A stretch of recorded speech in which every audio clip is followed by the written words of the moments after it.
live in a moment, and there's a delay. It's starting momentarily, I think.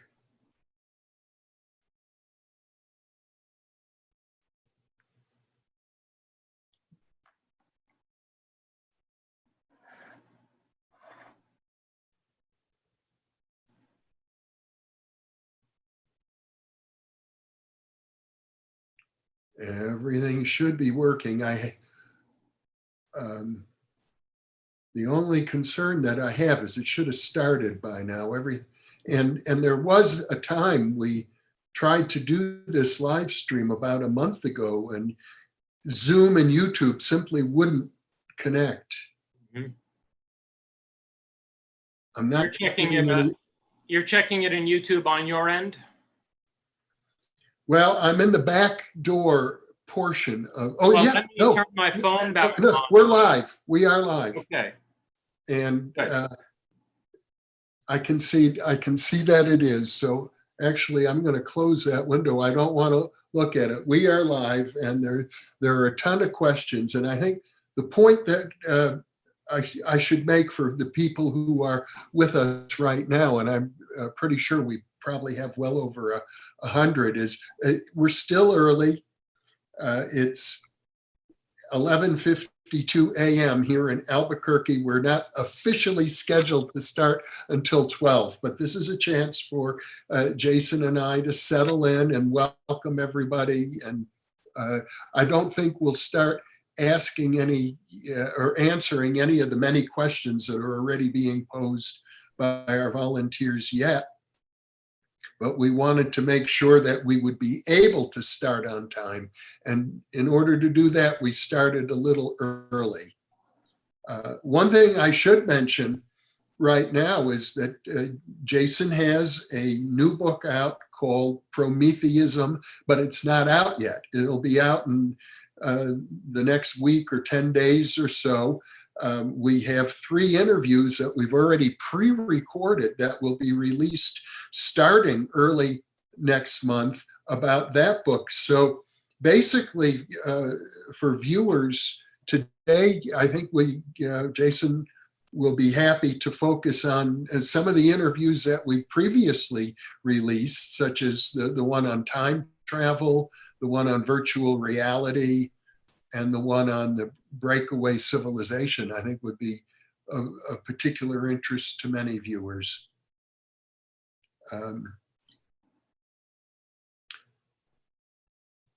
So I know that there are a lot of questions already coming in. In fact, several dozen already.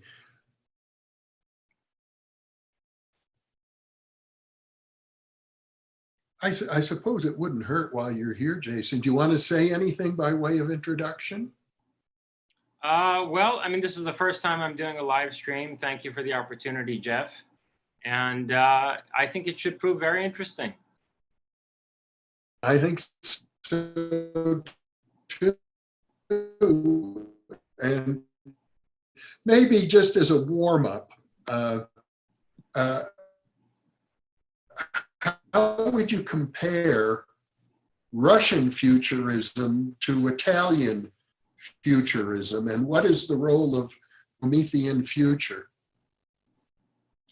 I got your question, Jeff. You froze on my screen, but the audio did come through.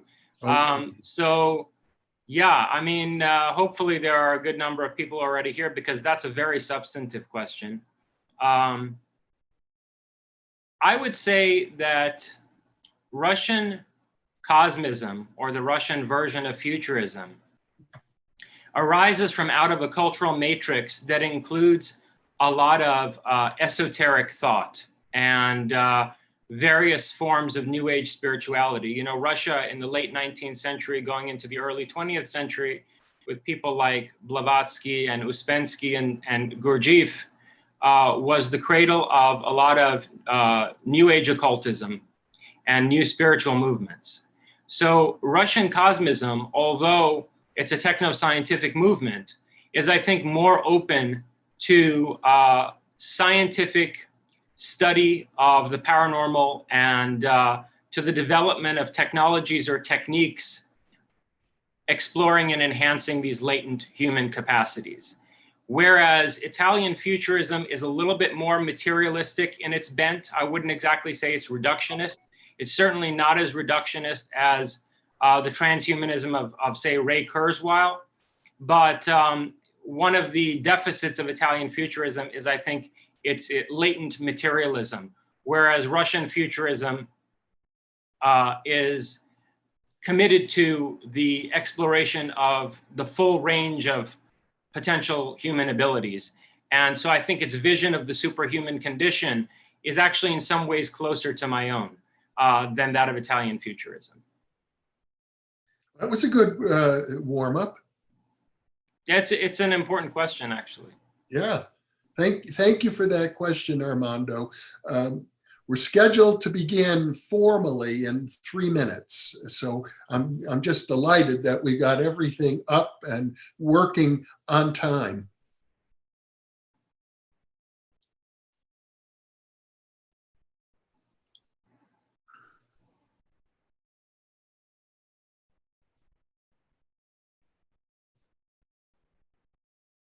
Let me just add to that answer that I think it was, although this is somewhat speculative on my part, and I'm not sure how many people have definite knowledge of this in any case, because the history of Soviet classified programs has not been made entirely public. But I would guess that it was the Russian cosmist strain within the Soviet political establishment that backed psychotronics research in the Soviet Union. And that one of the reasons why, despite the official materialism of Soviet state ideology, there was all this really extensive research into ESP and psychokinesis, is because the cosmists, the crypto cosmists within the Soviet establishment were open to what they called psychotronics in Russia and what we call parapsychology here.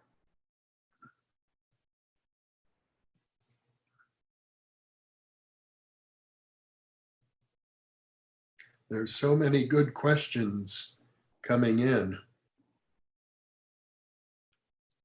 I might mention while we get started that if those of you who are now viewing this program, check in the description underneath the video, you will see a link to the GoFundMe page that I've set up for Jason. And I think we would all be very happy. I would in particular be very happy if those of you who are viewing took advantage of that link and made a contribution that would go directly to Jason.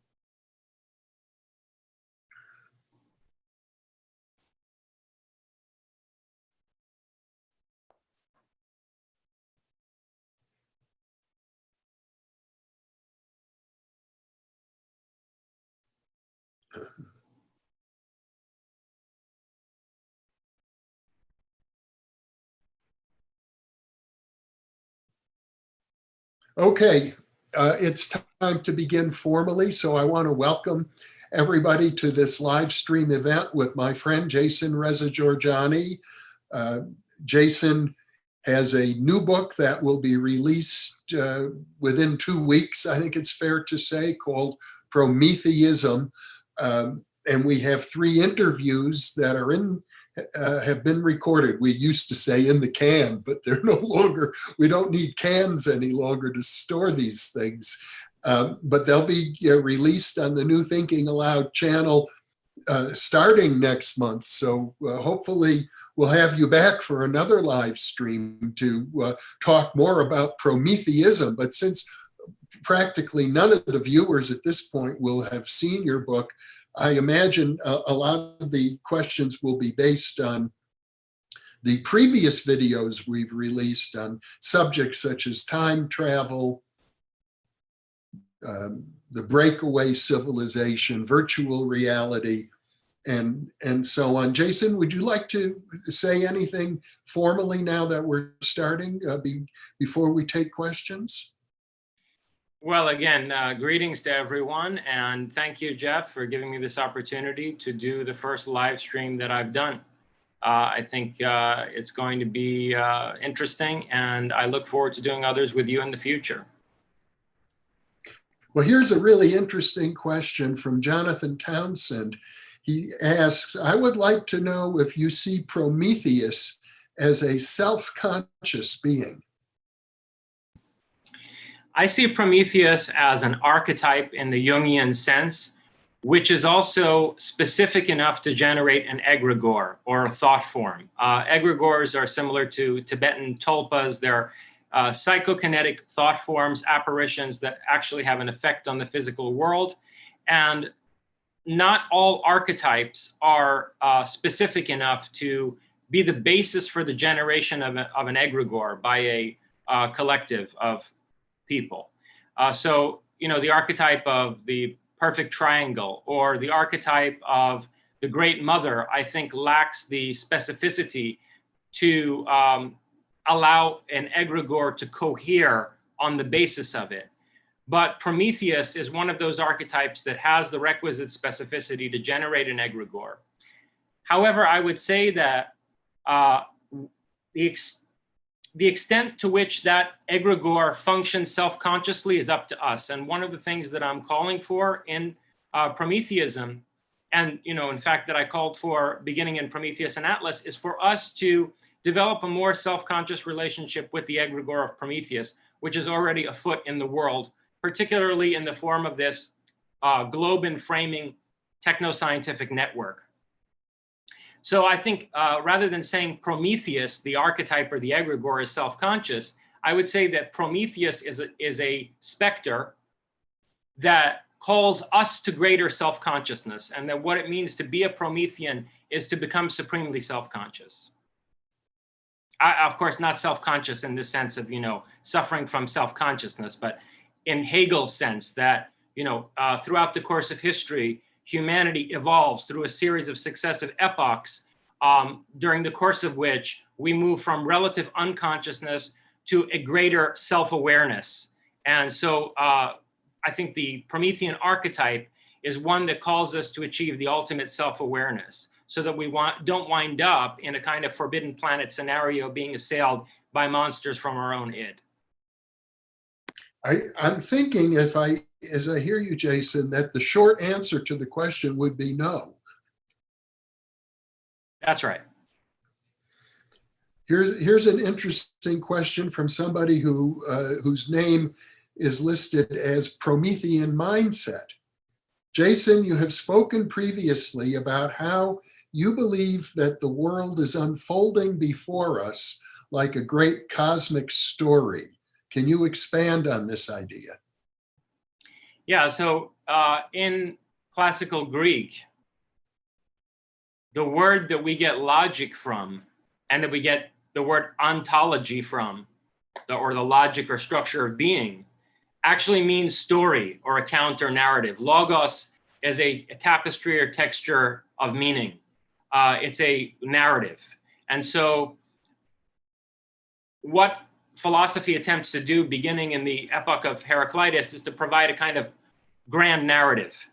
And so I return to this conception of the cosmos as a logos, as a meta-narrative in my analysis of the simulation argument. And I suggest that, this idea that the world is somehow a story, that we're inside of a narrative, is not a new idea. It goes all the way back to the dawn of philosophy in the pre-Socratic epoch. And I point to certain, I suppose you could say, paranormal phenomena like astrology and other types of what Jung calls synchronicities as evidence for the fact that we are living inside of some kind of narrative structure, so that people who purport that, the universe lacks any objective meaning, or that we're living in some kind of a meaningless cosmos, which, by the way, in and of itself is a nonsensical statement when you understand the original Greek meaning of the word cosmos. But people who think that we're living in a objectively meaningless universe and then we subjectively project meaning onto it whether as individuals or in the context of cultures, are mistaken. If you pay close attention to phenomena, good empirical evidence for phenomena like astrology and other synchronicities, it strongly indicates that we're living in some kind of a narrative structure and that meaning is fundamental to at least the world that we're living in. Whether that's inside some kind of a larger superstructure that's objectively meaningless is another question. Here's a very interesting question from a fellow called Zen Viper. And he says he would like to hear how the two of us met. Well, I've told the story in another context, but of course it deserves to be told on your own program. And you can give your version of it, Jeff. But as far as I recall, what happened was I read the PK Man and was fascinated by it during my doctoral research. And I prominently featured the PK Man in the concluding chapter of Prometheus and Atlas, and sent you the manuscript long before the book was even published. Yep. And you suggested that we do some Skype conversations together, which we would record. And I kind of pushed back that, I'd prefer to have conversations in the kind of studio context of the old Thinking Aloud, the original Thinking Aloud, which was a huge inspiration to me. And I grew up watching that show as an adolescent and a teenager when it was airing on public television. And so, you invited me to come do some recordings in a makeshift studio that you constructed in your office at that time in Las Vegas. And this was, germinal influence on the beginning of the new Thinking Aloud program. Yeah, you were one of the very first guests, as a matter of fact, along with the philosopher Stephen Browdy. Okay. Let's see. Here's somebody who says, what do you think about Anatolians and the Anatolian civilization? Are they kin to the Iranians? Very complex question. So, okay, look, Anatolia is a vastly ancient region as far as civilization is concerned. When you take Göbekli Tepe into account, it appears that some of the earliest excavated structures on Earth are in Anatolia. And so I suspect actually that the builders of Göbekli Tepe were the same people who laid the ground plan in Giza. They were the people who carved the original Sphinx before it was eroded and it had to have its head recarved by the Egyptians and so on and so forth. I think that they were the same people who built the Osirian and Abydos. And, I've discussed this and I've written about it in other contexts. But to make a long story short, I suspect that the earliest layer of civilization, the oldest strata of civilization in Anatolia, is part of this Atlantean, for lack of a better word, culture that was global. And it was, you can find traces of it in the Andes, in Peru and Bolivia, and on Easter Island, and in Giza and so forth. Then you have the Hittites, and the Hittites, as best as I think we can tell, were Indo-European, and that would make the Hittites in Anatolia kindred of the Iranians. Then you had a variety of other Indo-European peoples there who were in very close cultural exchange with the Persian Empire. The first people, other than the Mesopotamians, who Cyrus the Great integrated into the first Persian Empire, were the Lydians in Anatolia. So there is a deep and extensive cultural exchange between the Persians and the Anatolians. But the Persians are not genetically or linguistically related to the Turks, who came in and colonized Anatolia actually very late in the history of Anatolia. Constantinople did not fall to the Turks until the 1400s. So, the Iranians and the Anatolians have an extensive relationship far predating the arrival of the Turks in Anatolia. Here's a question from James and Rock Roll. I think maybe he means rock and roll. Uh, he asks, what would you say is the role of messianic figures in Persian philosophy? Huge. Iran invented messianism, as best as we can tell from literary history and religious studies. The concept of the Messiah or Savior who will come at the end of time is one that you first see in the Gathas of Zarathustra. And in fact, the ontological basis for the idea of a coming world savior is something that is expounded by Zarathustra for the first time. You know, traditional cultures have a cyclical conception of history where you go from a golden age down through a silver age, an iron age, and ultimately, the world ends in degeneracy and terminal decline before the whole cycle starts over again. And you find this in many different forms in various cultures, including the Norse one, where we're in the age of the wolf right now, or the Indian civilization, where we're in the Kali Yuga. So the messianic idea does not fit that kind of an ontology. The messianic idea requires a teleological conception of history, and this was first articulated by Zarathustra in the Gathas, and then impacted Judeo-Christianity in fundamental ways, impacted Judaism from about 500 years before Christ. We start to see it in the late Tanakh, and then it becomes foundational to Christianity. What's interesting is you also see it in Mahayana Buddhism. And this is another indication that Iran is the fountainhead of the messianic idea, because when you look at the Theravada texts, there is no indication of that, there will be this Maitreya Buddha of the future who at least performs the functions of a savior, in which you can have faith for your deliverance. That's an idea that enters Buddhism when large Iranian populations in what was then Eastern Iran, present-day Afghanistan, and parts of Central Asia adopt Buddhism, and it's effectively the dominant religion of Eastern Iran. And you see the appearance of the Maitreya Buddha idea there, which survives to this day in Mahayana Buddhist countries. This is a real change of pace from Philip Bernhard House. And he asked, I'm pretty sure Philip has been a guest on this program. He's asking a fun question, Jason. He says, if we could do a in-studio recording again and we did karaoke, what would you like to sing? I wouldn't. I would watch you sing, Jeff. Oh, okay. Would you care to speculate, asked Tim Burke, on the spiritual beliefs and ethical system and morality of the members of the breakaway civilization? Yeah, look, I don't think that they're a monolith.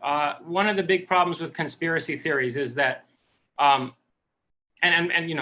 generally don't like this categorization of something as a conspiracy theory. It's always an attempt to dismiss it, whereas in fact our world is full of conspiracies. A conspiracy means when more than one person get together, basically two people can hatch a conspiracy. They can conspire to unfold some plot. So our world is full of conspiracies, and this whole label conspiracy theory is used to dismiss things without engaging with them in a serious way.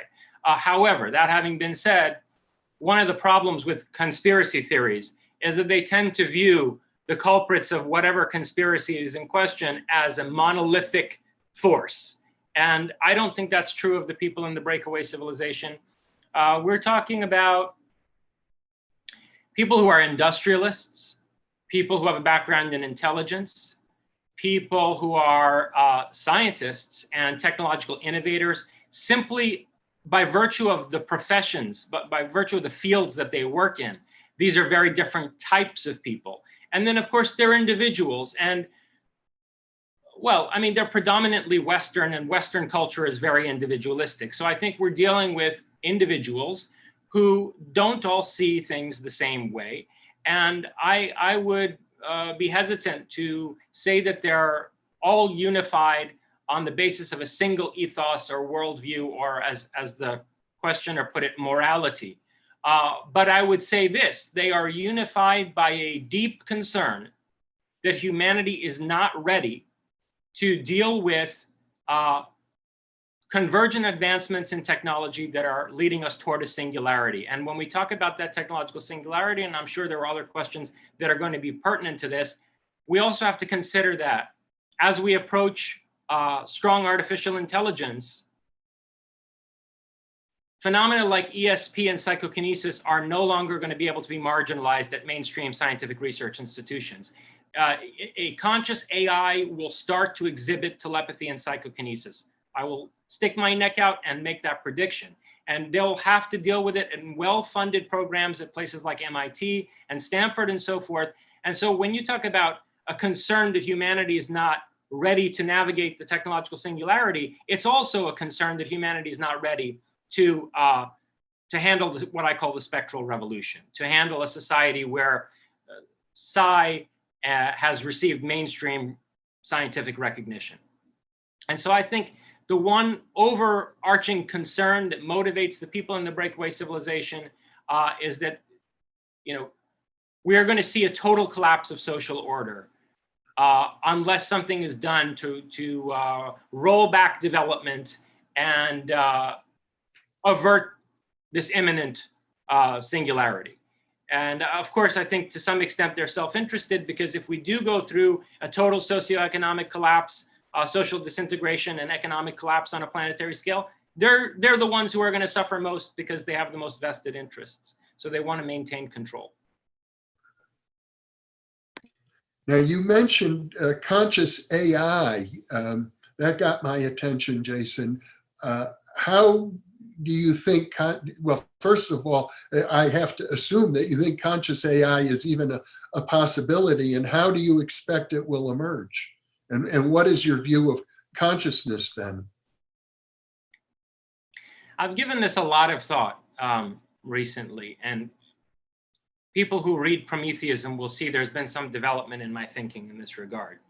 I think we're living inside of an information processing system, that the cosmos is essentially something like a quantum computer, and that it's possible that there are many universes nested within this overarching structure in a way that's akin to various simulations being run by the same computer. And so I would say that reality, quote unquote reality, is a construct that emerges from out of an information processing system. And that these various puzzling features of quantum theory, like quantum superposition and quantum entanglement, they indicate that telepathy and psychokinesis and so forth are features of this information processing system. That, in other words, parapsychologists in a certain way are on the right track when they see paradoxical aspects of quantum theory as relevant to psychokinesis and extrasensory perception. I don't think that these aspects of quantum theory explain ESP and PK, but ESP and PK on the one hand, and these apparent paradoxes of quantum theory on the other, are both telling us the same thing about the way in which this cosmos is structured. And I suggest that artificial intelligence is not only possible, but that we may be living inside some kind of artificially intelligent structure, although it's not necessarily a singular mind with a singular will. Naman Jain asks, what are your views on psychedelics? Well, this is kind of relevant to the question that was just asked. I know that there are people, beginning with Terence McKenna, but then others after that, who have suggested that DMT is a way to hack the information processing system that we're living in, and that these elves and so forth that people see when they take DMT and that people communicate with, who show them these hyperdimensional objects and so forth, they are on another reference level of this information processing system. And so a way to get out of the sub-program that we're living in is to use these psychedelic drugs, that they're kind of Easter eggs, as it were, embedded into this construct. And they offer us portals to other dimensions of this information processing system that is our cosmos. So I'm very interested in exploring the potential for the transformation of consciousness that psychedelic drugs afford us. It's not a research that I've done extensively thus far, but it's a direction that I plan to go in. Here's an interesting question from Lawrence Forbes, who asks, with regard to reincarnation, do you think we choose to come back, or are we forced to? And if a soul has had enough of this planet, could he or she choose to go elsewhere? Yeah, you can definitely choose to go elsewhere. Let me, before I elaborate on that question, add something to my previous response. I do believe that psychedelic drugs should be decriminalized. Let me just note that. I think that there are tremendous opportunities for research in that area and for positive transformation of society. And so I think that psychedelic drugs in general should be decriminalized. As far as reincarnation is concerned, yeah, I think that there are probably people here from other planets. And I think that one of the reasons why an advanced intelligent civilization, I mean a civilization more advanced than us in certain ways, would conceal its presence on the earth, underground or in hard to access places, is because when you're out of sight, you're out of mind, as far as reincarnation is concerned. And this is a view that I'm basing on my reading of Ian Stevenson, where, do you still have me, Jeff? Because you're frozen. I just want to make sure the audio is coming through. Yeah, I have you. The internet is a little bit unstable, but we're back. So based on my reading of Ian Stevenson's decades of research at the University of Virginia on reincarnation, particularly children and their memories of past lives and correlation of these memories with, birth marks and birth defects, Stevenson's research suggests that you don't reincarnate somewhere that you're not dwelling on. People tend to reincarnate in a place that's either familiar to them or that they've been to, or let's say there are a lot of cases of soldiers who died abroad in combat theaters who are reincarnated in the combat theater where they died, like Japanese soldiers who died in Burma and come back as Burmese people and have all these characteristics that are typical of Japanese. So it seems to be the case that, out of sight is out of mind in terms of reincarnation. And you're not going to be reborn somewhere that you're not aware of or that you haven't had interaction with. So it's possible, I think, to be reincarnated on another planet.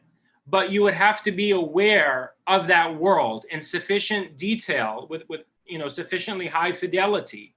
And I think it would also have to be of concern to you in some tangible way for it to be possible for you to project your consciousness there after death. Do I think it's possible to simply avert reincarnation? I doubt that very much. And this is one place where, although I agree with a lot of Buddhist metaphysics and epistemology, this is one place where my views diverge from those of Gautama. Yeah, I mean, you could disintegrate your consciousness potentially, but why would you want to do that? To me, that's something like, it's metaphysical suicide. And I think by and large, the vast majority of people do reincarnate. So it's a question of what circumstances you want to reincarnate under and how consciously you reincarnate, what level of self-awareness you have in what the Tibetans call the Bardo state. Okay. Here's somebody who asks, Mandana Fasunaki asks, what sources of information can we trust?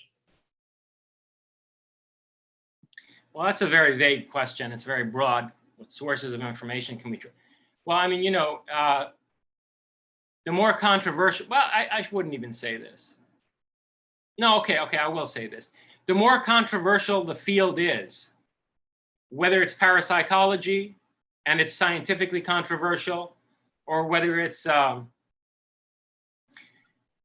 some kind of controversy involving vested political or economic interests, I think it's important in those cases to really draw from reputable sources. And a reputable source isn't necessarily one that's legitimated by the establishment, but you would want whoever's writing you are reading, and whoever's research you're citing, to be someone who has some credentials and has demonstrated, competence, acknowledged competence in a field, or has a long track record of research that they've been recognized for. So in the scientific sense, when I do parapsychology research, I'm interested in drawing from people who have doctorates, who've worked in prestigious research institutions, who've been part of, organizations engaged in rigorous experimental studies and so forth.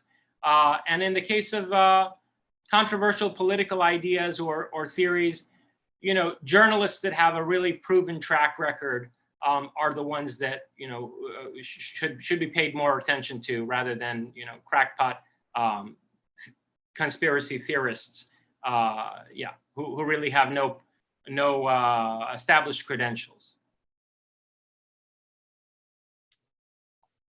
Okay.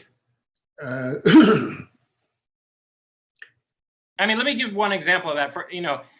I don't intend to promote necessarily somebody's work, and I have no connection to this person, but it's worthy of note, especially given that I'm talking to someone, prominent in the field of parapsychology, that Annie Jacobson is a journalist who was up for the Pulitzer Prize, and she's written a number of books on very controversial subjects, both having to do with political intrigue and parapsychology. She did a study of DARPA, of the Defense Advanced Research Projects in the Pentagon, and of the psychic research programs that were funded by the CIA, and also of CIA black projects. But this is a journalist who, for example, was up for the Pulitzer Prize. She also did a great study of the transplantation of Nazi scientists to the United States as part of Operation Paperclip. So those are the kinds of sources I would go after, rather than, certain other theorists whose names will go unmentioned. Now, I'm pretty sure many members of the remote viewing community were unhappy with Annie Jacobson's account of the government's remote viewing project, by the way. I think almost any resource, even the most trustworthy, deserves to be questioned. And not I would agree entirely with that. I would agree entirely. Here's an interesting question from somebody who calls himself or herself the magician and the fool. Being that Prometheus was so important to the story of mankind, do you have any thoughts on why his cult wasn't more prominent?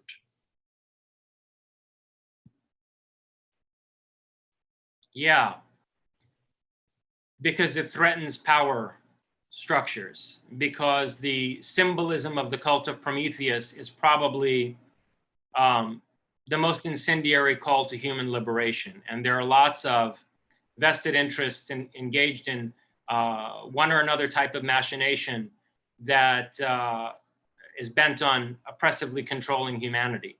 And so it's not a surprise to me at all that the Prometheus mythos has been somewhat suppressed. But I think the person asking the question is at the same time underestimating the degree to which the cult of Prometheus has actually influenced history. I think that on an elite intellectual and literary level, it's been profoundly influential. I mean, we're talking about people like Goethe, Shelley, Byron. A lot of the leading lights of the Renaissance and early modernity drew inspiration from Prometheus as they laid the groundwork for all the most liberating trends in modern literature and culture. Now, this is a similar question from somebody called Ein Sophist, which I think is a pun for people who are familiar with Kabbalah. He says, Jason, your thoughts on the egregoric potential of literature within the context of Promethean awakening and counter worldview warfare. And he adds, or she adds, regards from a literary or literature student writing a Prometheus dissertation. I understand what this question is asking. It's complicated. The question is posed in a rather complex fashion, let's put it that way, okay? But I understand what the question is asking, and to speak directly to the person who asked it, yes, I think you can hack the matrix with literature. I think that writing is a way to rewrite the logos, to reweave the tapestry of meaning in the cosmos, and that writing can have a directly transformative effect on reality. I think that is responsive to what this question is after. Okay, and there was an earlier question. I don't see it on my screen, so I'll try and paraphrase it. Somebody asked you about the relationship between Jewish mysticism and Zoroastrian mysticism, and isn't it the case that they both practiced astrology? Yeah, they both practiced astrology. I mean, obviously, the Magi were the greatest astrologers of the ancient world that we have on record. And you know, they had an extensive relationship with the Jews, going back at least to the time of Cyrus the Great. So, yeah, and the prior Chaldean tradition of astrology in northern Mesopotamia was a common wellspring for both Magian astronomy and astrology, and also for the uses of astrology in the context of the Israelite culture.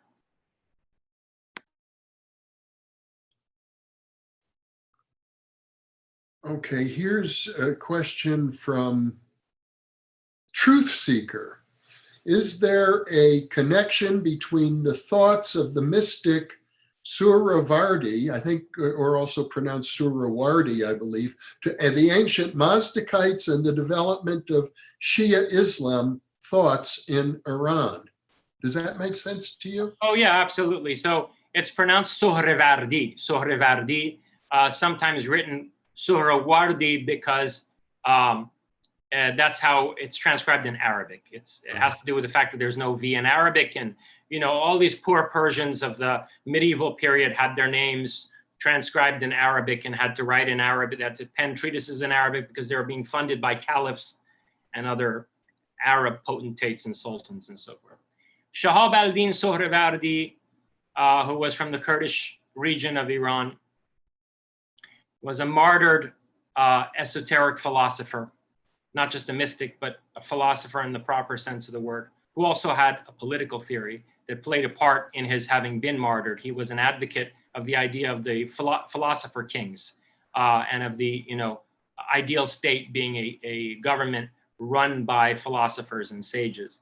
And I think this probably played a significant role in his having been executed by essentially the caliphate. So yes, Sohrevardi is, in my view, okay, let's put it this way. He is in the same trajectory as Mazdakism.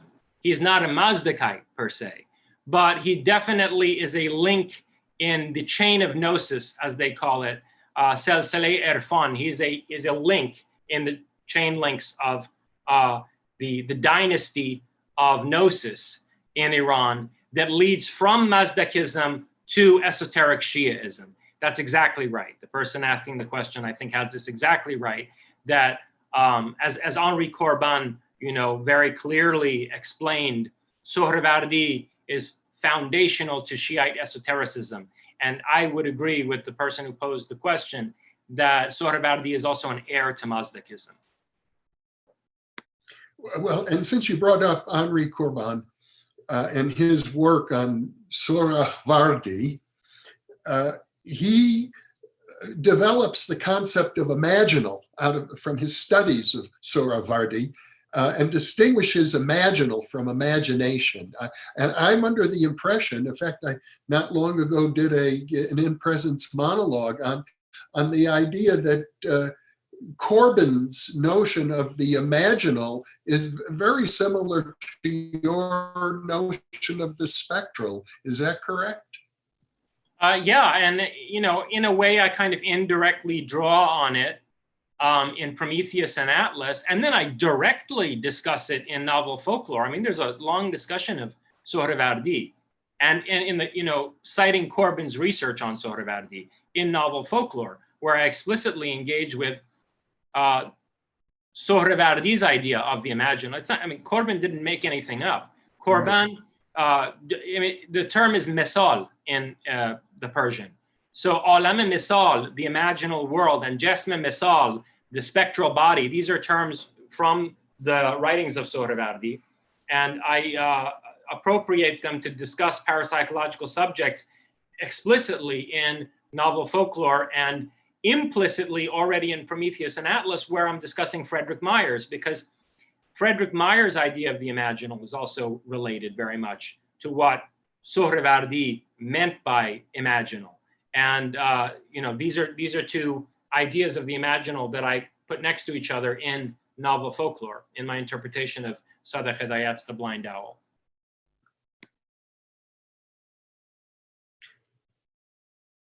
Here's a provocative question, very provocative, but I hear from many viewers from time to time who seem to endorse this theory. And Sabo 93 asks, how will the elites enslave humanity? Well, look, this goes back to the question of the breakaway civilization. I think that what we really need to be concerned about is a particular elite that has arisen from out of military, industrial, intelligence, and corporate projects, an interlinked complex and network of military, industrial, intelligence, and corporate interests that have access to very advanced technology that are making technological breakthroughs decades in advance of when those technologies filter into the public domain. And my concern, as I suggested earlier in response to another question, is that if these elites believe that humanity is nowhere near prepared to successfully navigate something like the technological singularity, and that what will wind up happening when nanotechnology proliferates, or when ESP and PK have to be recognized because of breakthroughs in AI research, if they believe that that situation is going to lead to total social disintegration and violent chaos on a planetary scale, then they are going to consolidate power in a way that manifestly deindustrializes the planet. In the public sphere, there will be an engineered collapse of advanced industrial civilization. And I can imagine a cynical use of the discourse of deep ecology in order to do this. There will be this whole, what I would call eco-fascist discourse of extreme environmentalism arguing for deindustrialization rather than environmental ecology, let's say, is a serious concern of mine. I think we should be concerned about ecology, but there are all kinds of smart ways to use emerging technologies in order to address the ecological crisis. But what these people are going to do is they're going to appropriate the discourse of deep ecology to advocate for deindustrialization. And I am worried that they're going to manufacture certain catastrophes that basically result in a controlled demolition of advanced industrial civilization so that the singularity can be indefinitely postponed. And in that kind of a scenario, they would wind up, this elite, as the person asking the question put it, would wind up having, just a tremendously unbalanced leverage over us. And there would be there would be an unprecedented asymmetry of power between these elites and the public on a global scale. And I think that, one of my main aims with Prometheism is to try to articulate another way forward, and frankly, to try to convince some of these individuals who are among this elite not to pursue this path, that there are better alternatives. Here's, I think, is a related question from Louis Rombouts, who asks, what makes you believe that Prometheism has a chance of succeeding in its ambitions when you consider the ease with which the human spirit becomes corrupted? Why would this not be a problem? Look, of course it's a problem, but we have to aspire to find the most meaningful, the most constructive framework on the basis of which to reorganize society on the other side of the singularity. I mean, what do you propose? That I just, as the Persians put it, sit on my hands here? I am offering a vision that is very constructive, it's innovative, it's creative, and all we can do is make a good effort to convince people with real power, with technology, and with economic influence to come over to this side and to adopt this vision, rather than to pursue the kind of cynical policies that I was just talking about.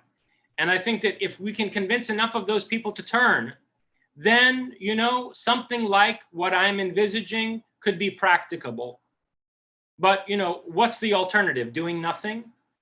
So show me it, rather than critiquing it, show me an alternative that's preferable. And frankly, if I'm convinced that that's a preferable alternative, I'll abandon this and I'll come over to that and join forces with whoever's proposing the superior alternative.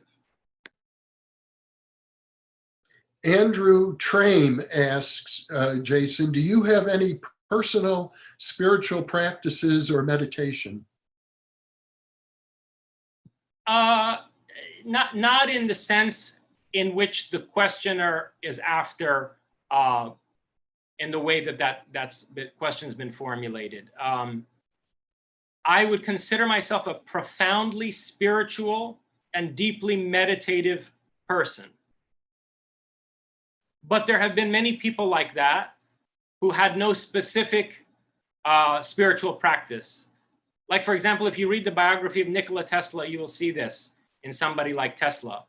And I'm meditative and spiritually oriented more in the way that someone like Tesla was than, let's say, someone like Jack Parsons, who literally belonged to a Luciferian lodge and engaged in occult rituals. So, I don't have that much theatricality of that kind in my life, and I'm a lot more like an Oppenheimer or a Tesla in terms of the way my spirituality manifests itself and what my meditative states look like. But of course, they are integral to my work, and I would say that the whole body of my writing emerges from out of a certain spiritual state. It's not, I am not I'm not a secular-minded person in the way that some of these new atheists are. So yeah, let me leave it at that. Jerry Kettle asks, do you consider Prometheism an extension of the philosophy of Nietzsche and his concept of the Übermensch? My answer to this is going to seem arrogant, but I'll say it anyway. It's not an extension. It's what he was prophesying. Nietzsche sees himself as a John the Baptist type figure. He prophesies that there will be this cataclysmic confrontation of conscience, this worldwide ideological war that will herald the rise of the Superman. That will be the matrix from out of which the Superman arises.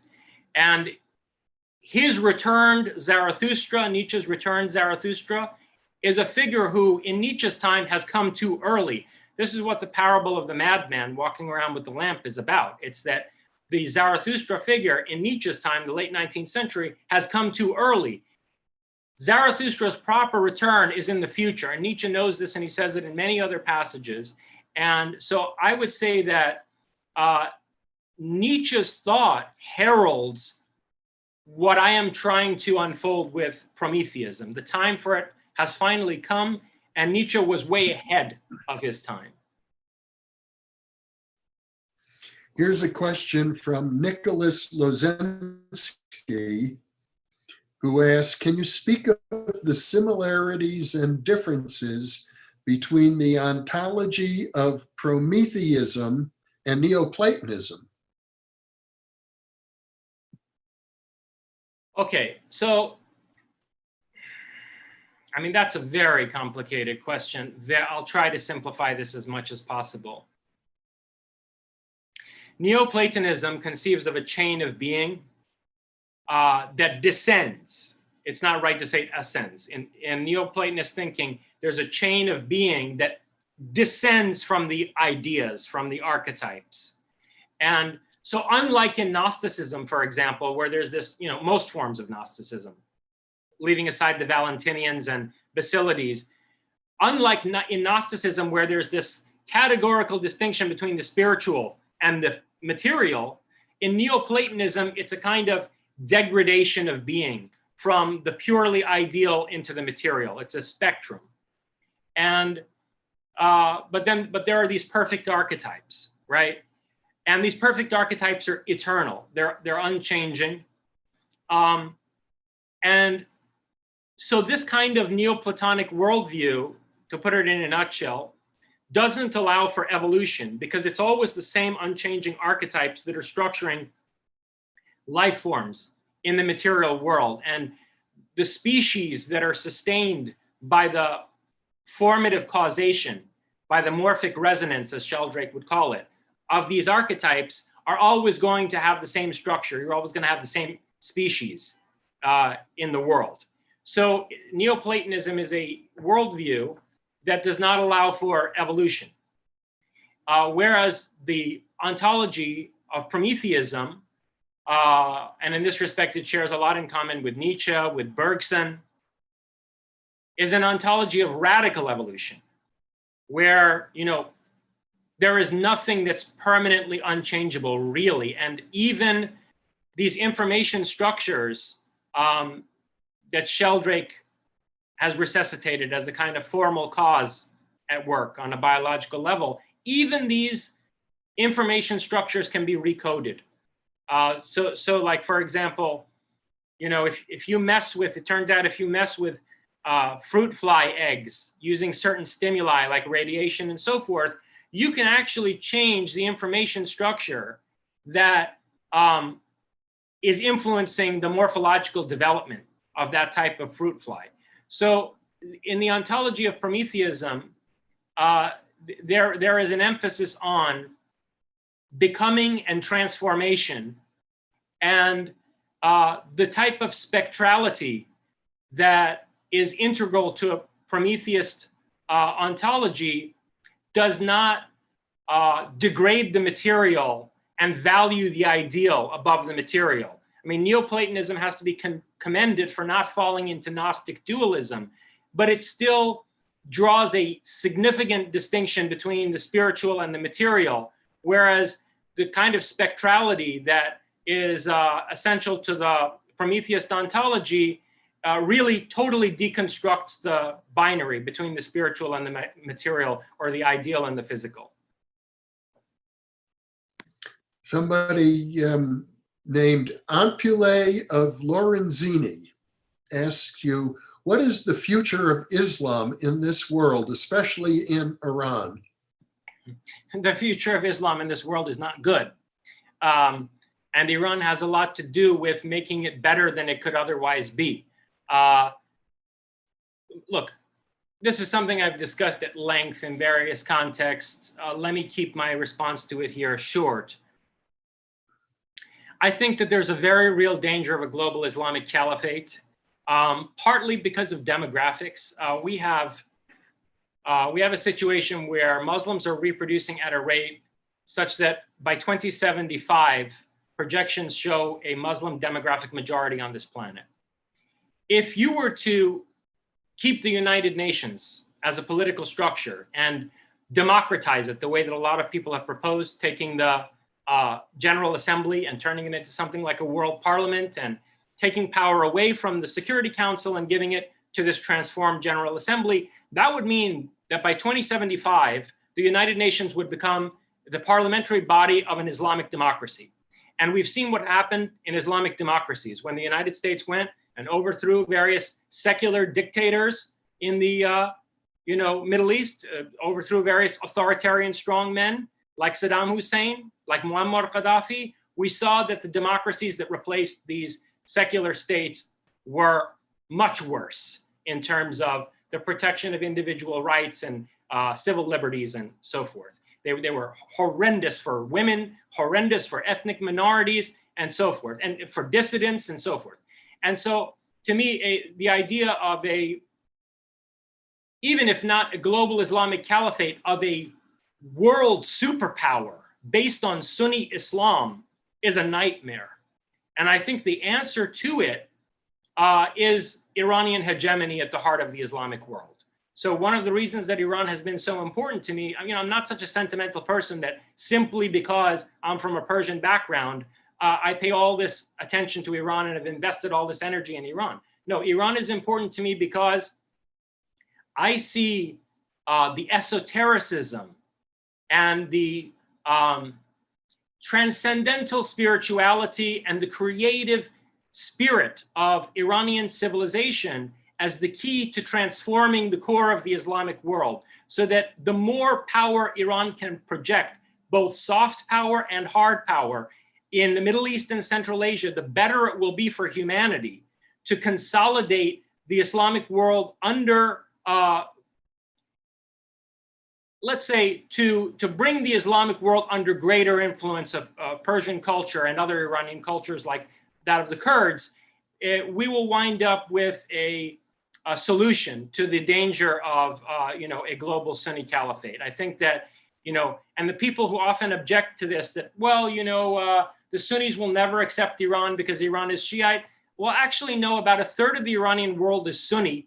The Kurds are Sunnis and they're Iranians, and the Iranians of Central Asia are nominally Sunnis. In parts of Afghanistan and in Tajikistan and Uzbekistan, the Tajik parts of Uzbekistan. So my vision is to have a kind of Iranian Islam, which is not exclusively Shiite, but includes these Sunni groups like the Tajiks and the Kurds, and have this Iranian Islam dominate over the kind of fundamentalism that we see in the Sunni Arab world, so that that's the form of Islam that contributes to the dialogue of civilizations and toward a kind of global solution that's going to be beneficial to humanity.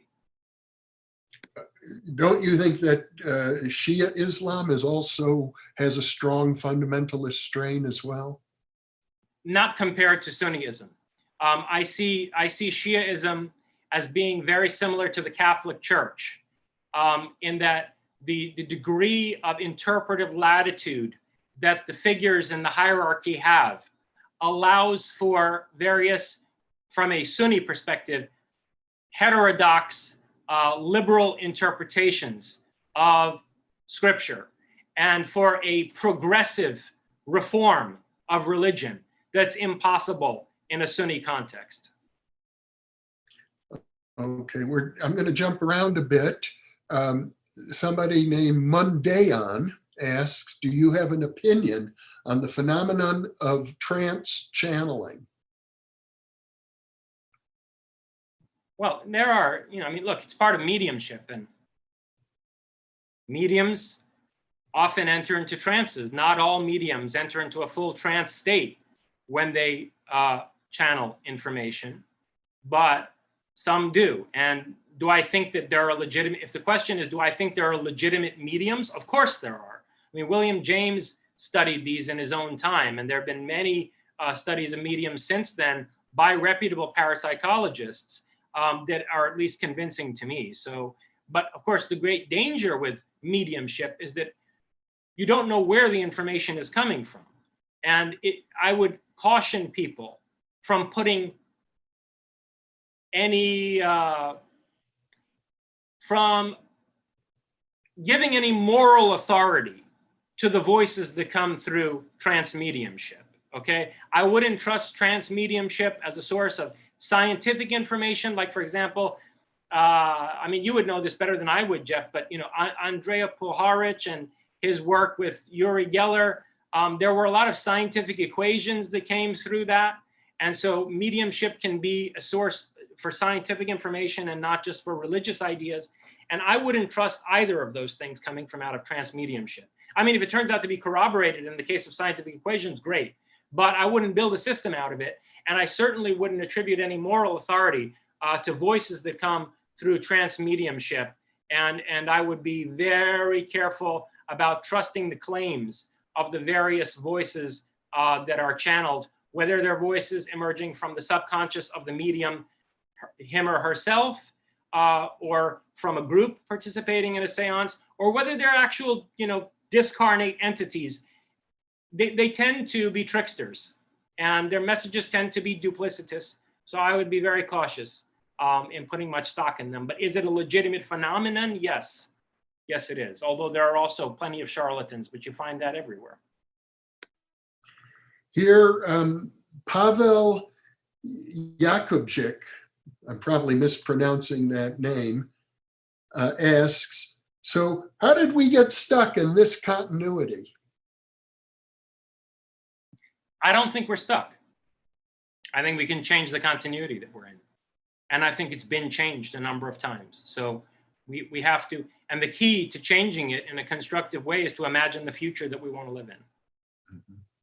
Now, I should mention, since we've been going for almost an hour now, my plan was to go for 90 minutes, if that's okay with you. So we have another half hour.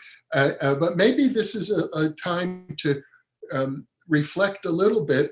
First of all, several people have wanted to know, is there a way to get in touch with you? Is there a way to interact with you at all? Do you make yourself available? Can we leave an email address? Or... My email is publicly listed, Jeff, on my website, jasonrezajorjani.com, at jasonrezajorjani.com. There's a link, first of all, to everything, to videos, books, etc. But there's also a publicly listed email address, jason@jasonrezajorjani.com. My email is publicly listed, and people do write to me all the time. Okay. Because some people, I think, are concerned that we're not getting to their questions, and they're hoping they can still reach out to you. Another viewer who lives in New Jersey thinks, is there any way he could meet with you or study with you? Well, you know, I have a lot of time constraints right now, and that would be difficult under the current circumstances. But, you know, I hope to be able to have more interactions like that with people in the future. Okay. Here's a person named Just Stuff Videos, and he says, you guys are absolutely amazing human beings, and I appreciate all that you do and the perspectives you bring. We need more people to think and talk like you. So I just thought I'd share that with you, Jason. Thanks for your remark. It's encouraging. And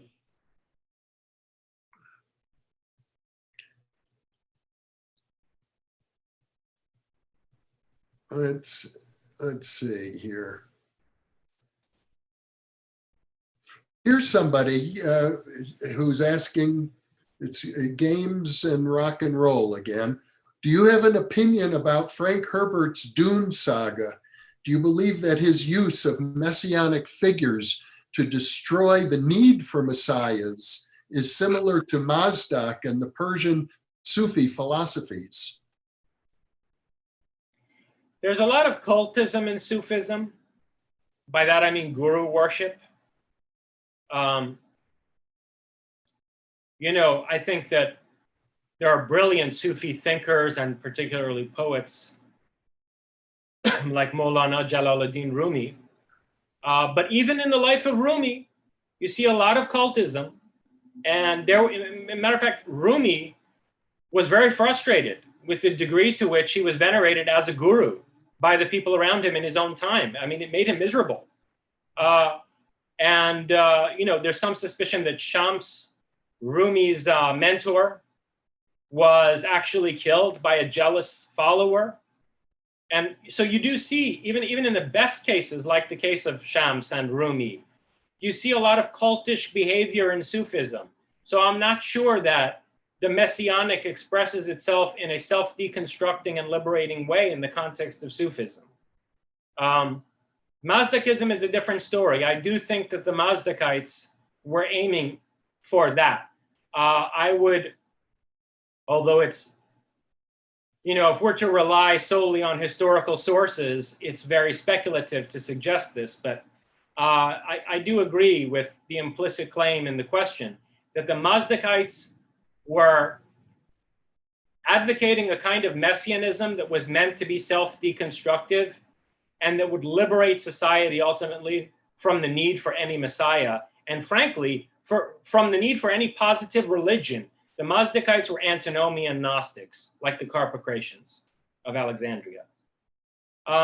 Do I think that that's the way that messianism is used in the Dune saga? I don't know enough about it. I'm familiar with Dune, but not with the various subsequent developments of that saga. The Dune, Messiah of Dune, and so on and so forth. So I'm not in a place to be able to really comment on how that story ends after the many volumes, throughout the course of which Frank Herbert unfolds this messianism. Hopefully I'll have the time to read those at some point. Here's a question from Luca Jung. Do you have any thoughts on public education and the raising and teaching of children? Yeah, I have a lot of thoughts on that, but it's a very tough question. I think our current public education system is a disaster. Frankly, I mean, I think it's so bad that I question. Let me just leave it at that. I think the current public education system is a disaster, and I do have a vision for how to restructure education. I think that we need to go back to the canon. There needs to be a sense of a canon, of a tradition, so that when we cultivate creative thinking, which I think should be paramount in education, I think that the cultivation of creative thinking and the commitment to bold, open inquiry should be at the core of our education system. But in order for that to be fruitful, you need a canon to critically engage with. It can't happen in a vacuum or in the context of like just some arbitrary, construction based on identity politics and somebody's contrived notion of, what it would be socially just to teach people. No, we need a critical engagement with the literary and historical canon, and we need a questioning, especially in standardized education, up through the end of high school and even into college. We need also questioning of established scientific paradigms in the context of physics and biology courses. I mean, you need to teach Rupert Sheldrake's alternative biology next to, established paradigms in biology, for example. But I would say that it's important to have some structure and some established tradition as the backbone for an educational system that encourages critical thinking, creativity, and open inquiry. And the worst thing about our current education system, as far as I'm concerned, is censorship and the stifling both of freedom of thought and freedom of speech. I think it's a catastrophe in academia. Here's a question from Dan O'Farrell, who is one of our volunteers who is moderating and has also been a longtime fan of your work. He asks, what is the relationship between Prometheus, the Christ, and the Antichrist? So people might be inclined to think of Prometheus as a Christ-like figure. because Prometheus is a god who sacrifices himself for humanity. But that's not accurate. Prometheus, in the form in which he takes in the tragedies of Aeschylus, is at least 500 years prior to Christ. I mean, Prometheus makes an appearing in the writings of Hesiod as well. So actually, you could go back to about 600 years or more BC. So actually, Christ is a Prometheus-like figure, not the other way around. Insofar as Christ is a God who martyrs himself for the sake of humanity, he is a Prometheus-like figure. Now, what does that mean for Prometheus in a Christian world or in a Christian epoch? Well, it means that either you have to recognize Christ as a reiteration of the Prometheus archetype. Okay, because here's the other thing. I mean, I shouldn't leave this unstated.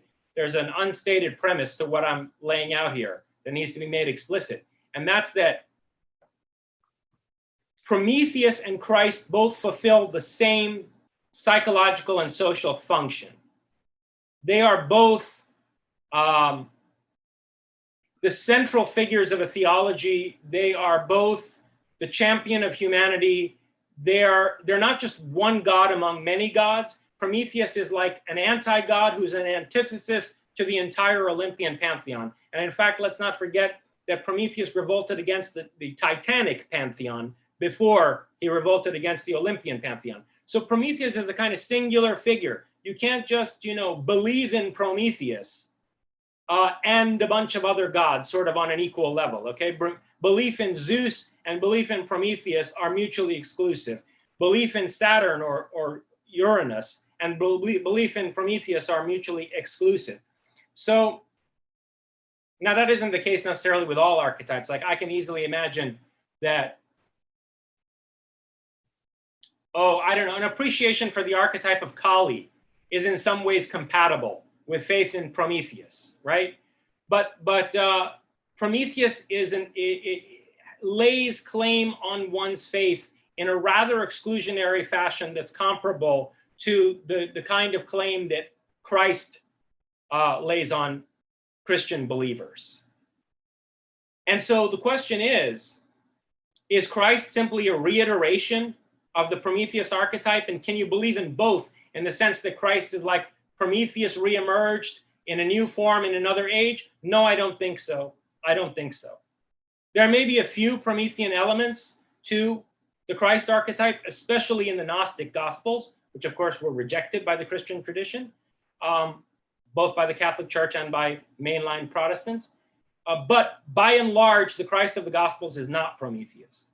And so what that means, frankly, is that in a Christian context, Prometheus is an antichrist figure in a very literal sense, in the sense in which Nietzsche talks about the Antichrist. Prometheus is the Antichrist because Christ is a knockoff of Prometheus. And if you want to go back to the original martyr God and champion of humanity and have faith in that ideal and have it motivate your life, in a Christian context, you are setting yourself up against Christ. It is an antithesis. Okay, so I would say that, in some ways, the Promethean archetype is anti-Christian. Explicitly so, in a way that nothing Buddhist could be anti-Christian.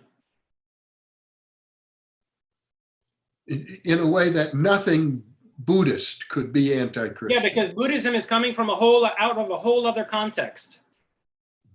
And there's nothing, the Maitreya Buddha archetype is not in an explicit enough relationship to Christ to be considered an antichrist, but Prometheus is. And I would say that Lucifer, Milton's Lucifer, let's say in Paradise Lost, is definitely an iteration of the Prometheus archetype. And Faust, when he makes the bargain with Mephisto, is definitely an iteration of the Prometheus archetype. The Prometheus archetype is not reducible to Faust, but the Faustian is one example of the Promethean, and the Luciferian is another example or instantiation of the Promethean archetype. And I think that it's clear that Lucifer and Faust are anti-Christian. They're antichrists. And here's a related question then. How do you think Rudolf Steiner's anthroposophy and his cosmology, how does that intersect with Prometheism?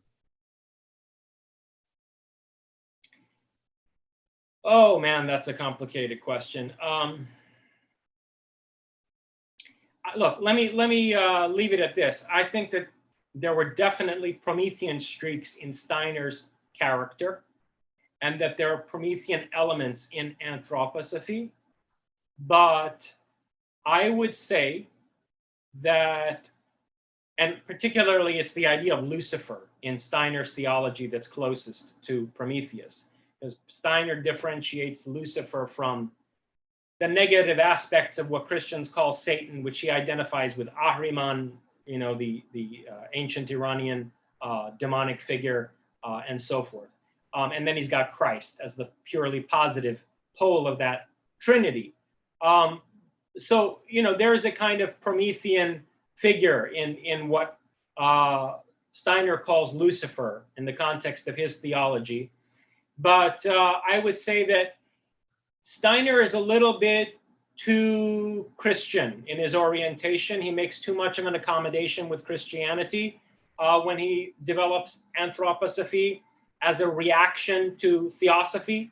And in fact, I would probably suggest that, I'm a little bit hesitant to say this, but you know, Madame Blavatsky is probably more Promethean than Steiner, even though on an explicit level, on an exoteric level, there's less Prometheism in the figures and symbolism of Blavatsky's writing.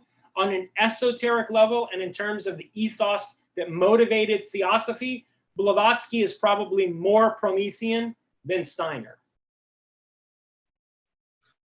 Here's a question from somebody named Daybreak. Jason, would you agree that consciousness is in a way a self-referential paradox? If you agree, can this paradox be solved or perceived by the fourth dimension, that is the quantum world?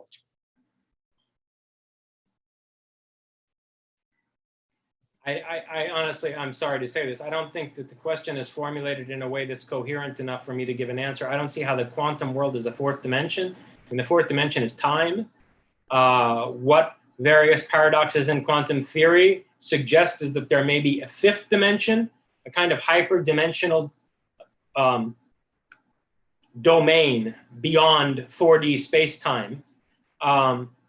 So yeah, I don't know what this person means by fourth dimension. Why don't we focus on the first part? Is consciousness self-referential paradox? Yeah. I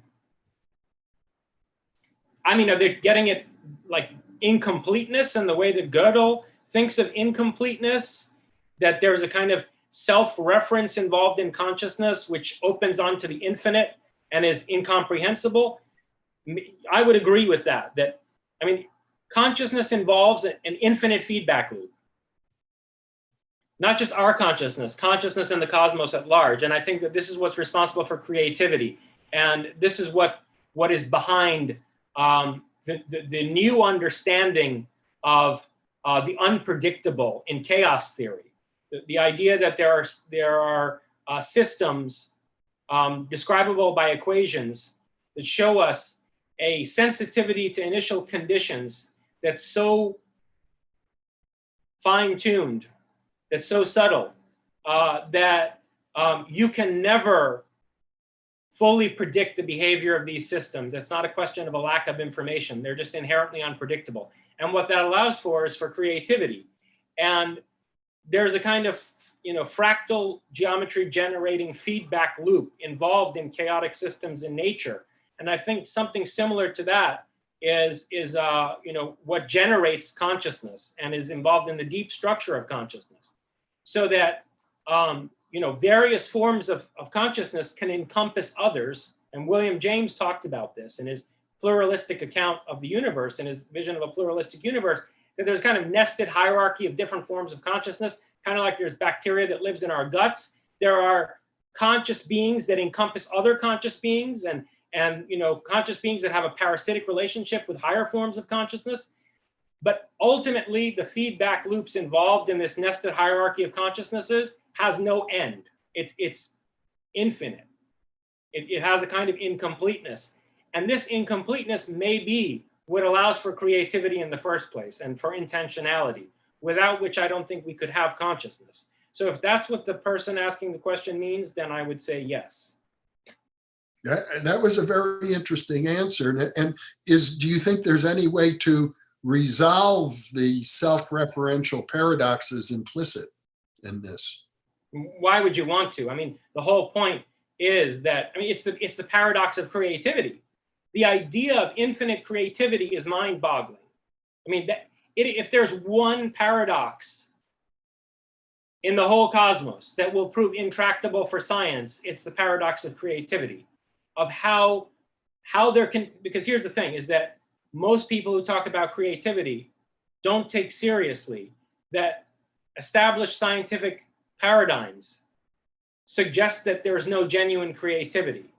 Because as soon as you admit, forget causal determinism. I mean, the kind of causal determinism you see in modern physics, and then the attempt to reduce biology to the mechanisms of modern physics, that involves a mechanistic causality that would deprive us of any authentic agency.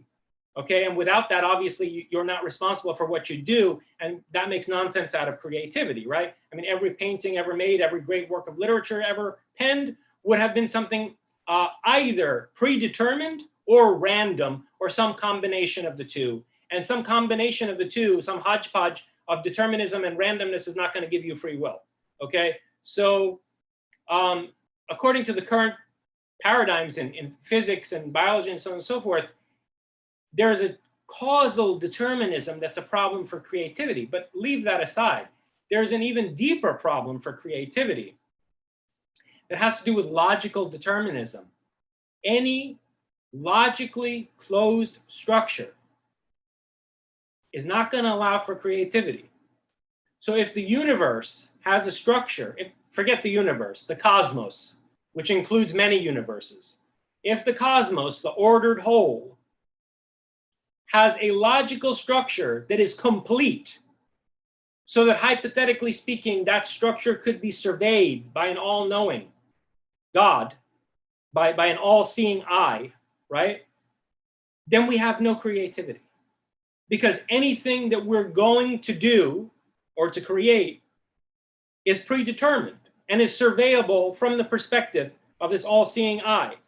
And this means that for there to be creativity, the cosmos cannot have a completed logical structure. There has to be chaos. There has to be incompleteness, as the person asking the previous question suggested. There has to be a certain ineradicable incompleteness in the cosmic structure itself that allows for creativity. And I think that this is what William James was getting at in his conception of the pluralistic universe. That was beautiful. Thank you, Jason. And here's a change of pace. Elston W. asked, what was your favorite memory of teaching at the New Jersey Institute of Technology? Many. I can't pin one down as my favorite. I mean, I had such good interactions with my students. They used to come to my office hours. They used to come to my office for hours on end and sit and discuss subjects. I guess those are my best memories. My best memories are, from when students would come to my office and we would have, one-on-one discussions, or sometimes it was 2 or 3 students at the same time. And, we explored various subjects in depth. I guess I would say, yeah, those were my best memories, my personal interactions with students there in my office hours. Luca Jung asks, do you have any thoughts on the integration of public education and the spectral? Public education and the spectral, was it? Yeah. Sure. I think that if we are going to be able to responsibly integrate psi abilities like extrasensory perception and psychokinesis, it will have to start at a very young age. And what you teach children, particularly in primary school even, about these abilities, these latent abilities that they have, and how to constructively use them is going to make a great deal of difference in terms of whether or not our society can survive what I call the spectral revolution. So these subjects like telepathy, clairvoyance, precognition, psychokinesis are not simply abstract subjects that should be approached at higher levels of education in an academic or scholastic fashion, or in the context of new science courses or restructured physics or biology courses that incorporate, empirical data from parapsychology. Rather, a learned, a kind of experiential learning of ESP and PK in ways that are empowering and socially constructive should be introduced at a very early level in education to young people as their sense of self is still forming. Okay, I think that's going to be integral to making sure that the mainstream scientific recognition of these phenomena does not tear society apart. Here's a question from Batbite, who says, addresses you as Reza. You were one of the early members of the alt-right. What is your opinion of the current alt-right? There's no alt-right. It imploded. And I predicted that. When I resigned from the alt-right corporation, for reasons that I've gotten into elsewhere, I immediately predicted. And matter of fact, this is on record in a high-profile way in an interview I did with NBC in October of 2017, 2 months after less than 2 months, a month and a half after my resignation from the alt-right corporation. I predicted in this NBC interview that the alt-right would implode and disintegrate. And that's exactly what's happened. It doesn't exist anymore as a viable movement. Now, do I think something like that is going to come back in the future? I do. And I'm very concerned about the form that it will take. What is your concern? Look, my main motivation in being involved with those people was to take that movement away from the discourse of white nationalism and the kind of xenophobic isolationism in Europe, to steer it away from white nationalism in America and to steer it away from xenophobic isolationism in Europe, and as a whole to provide a different metaphysical and epistemological foundation for that movement than traditionalism, to offer a radically counter-traditional metaphysics and epistemology as the basis for the sociopolitics of that movement, while at the same time moving it toward a more global vision of Indo-European community, of cultural exchange with India, Iran, Japan, and so forth, the Buddhist world, and away from white nationalism. That was my goal. And my concern is that amidst the current violent social chaos that we're seeing, actually when this movement reemerges, it will be more virulently white nationalist. Well, we've got just 5 minutes left, Jason, and I know there are many questions we didn't get to, but let me ask you this. How do you feel about this format, jumping as we have been from one topic to another? Actually, I like it, and I look forward to doing others with you for sure. Good.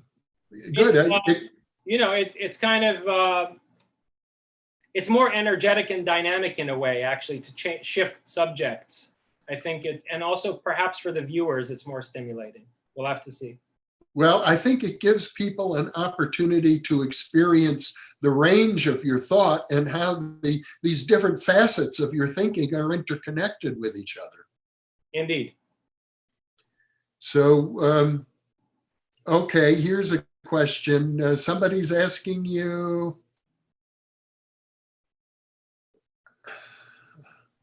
well, all right, I'll go with this one. Do you have any dietary restrictions? No. Yeah. And they're asking both of us. And I tend to be a vegetarian, but I'm not absolutely strict about it. You know, in the context of Persian cuisine, which I think is the greatest cuisine on earth, you're damning yourself by being a vegetarian. So sorry, you're not going to convert me. Juan Juarez asks, would you consider yourself an idealistic philosopher? Not in the epistemological sense necessarily of idealism. Look, no, that's a complicated question, okay? Because you've got a variety of forms of idealism in the history of Western philosophy. And then there are other non-Western forms of idealism, actually, in India in particular, and in Iran. So you would have to define what you meant by idealism. I'm not an idealist in the Platonic sense. Am I an idealist in the sense that Hegel is considered an idealist? Maybe my thinking is on that trajectory, but I would reject any distinction between the ideal and the material. And my concept of the spectral revolution involves a deconstruction of the binary, metaphysical binary, between the ideal and the material, or the spiritual and the physical. So in that sense, I'm not an idealist. But again, I actually think that Hegel was already involved in thinking in terms of the spectral in a way that rejected Platonic idealism. So again, it would depend on what you meant by idealist. I'm definitely an idealist in the more commonsensical meaning of the word, in that, I would say I definitely have certain utopian streaks in my thinking, and I'm actually an optimist. I'm very optimistic, believe it or not. I mean, people read my work and they may be horrified by visions I have of what may happen in the future, and the scale of some of the challenges that we're going to be facing. But I think those are legitimate prospects. And I would say that I'm confronting them from out of an overwhelming optimism. And so I'm idealistic in that sense. I'd say that the whole project of Prometheism is a very idealistic project. Well, on that note, our time is just about up, Jason. I do see some of the viewers are requesting, can we go longer? But I don't want to impose on our moderators, and I feel like this is 90 minutes has been pretty full. Yeah, well, maybe in the future we'll consider. Exactly. We'll do it again another time before too long. Yeah.